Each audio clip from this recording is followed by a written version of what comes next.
मेरी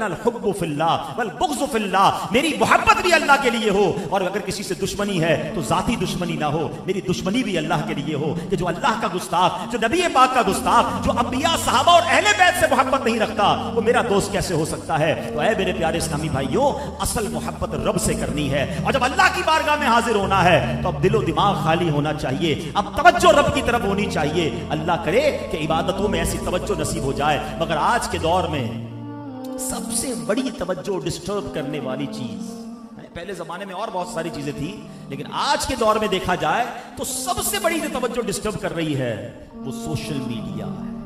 जिस तरह सोशल मीडिया ने हमें डिस्ट्रैक्ट कर दिया, हमारे ख्यालात ही कहीं और चले गए, ज़हनो दिमाग लोगों के माऊफ हो गए हैं, सारा दिन मोबाइल पर बैठे हैं, कभी यूट्यूब है, कभी फेसबुक है, कभी इंस्टाग्राम है, पता नहीं कौन कौन सी रील्स और वीडियो में। किसी को मोबाइल दे दो, इंटरनेट दे दो, उसको कमरे में बंद कर दो, उसको ना खाने का होश रहेगा, ना पीने का होश रहेगा, ना सोते लो, नींदें कम हो गई लोगों की।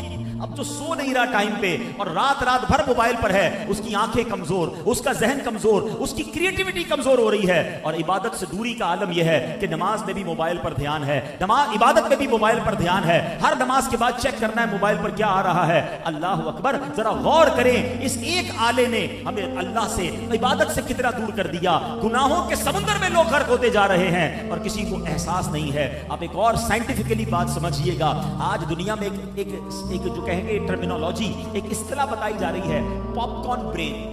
पॉपकॉर्न ब्रेन किसको कहते हैं? कभी आपने ये पॉपकॉर्न समझते क्या कहते हैं उर्दू में? इसको हम बच्चे तो हमारी यहाँ जबान फुल्ले कहते हैं, पॉपकॉर्न ही कहते हैं। समझते हैं ना पॉपकॉर्न किसको कहते हैं? मकई, मकई जो बच्चे फुला के खाते हैं ना, जिसको थोड़ा सा पकाएं तो फूल जाती है।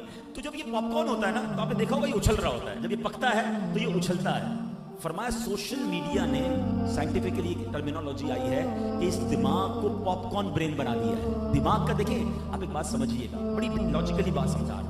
आपके सामने कोई, अल्लाह ना करे, आपके सामने रोड पर एक्सीडेंट हो जाए और किसी की अल्लाह ना करे तकलीफ उसको पहुंच जाए, टांग वगैरह टूट जाए, कितने घंटों तक, कितनी देर तक आपके दिमाग में ये असर रहता है? आप अफसुर्दा रहते हैं, आपके दिल पे तकलीफ हो रही होती है कि यार किसी मुसलमान के साथ बुरा हो गया, ऐसा ही है ना? अच्छा, इसी तरह अगर आपके सामने कोई खुशी की खबर आ जाए, है माशाल्लाह, किसी के बच्चे की विलादत हो या किसी की शादी हो, दोस्त को कोई बड़ी खुशी मिल जाए,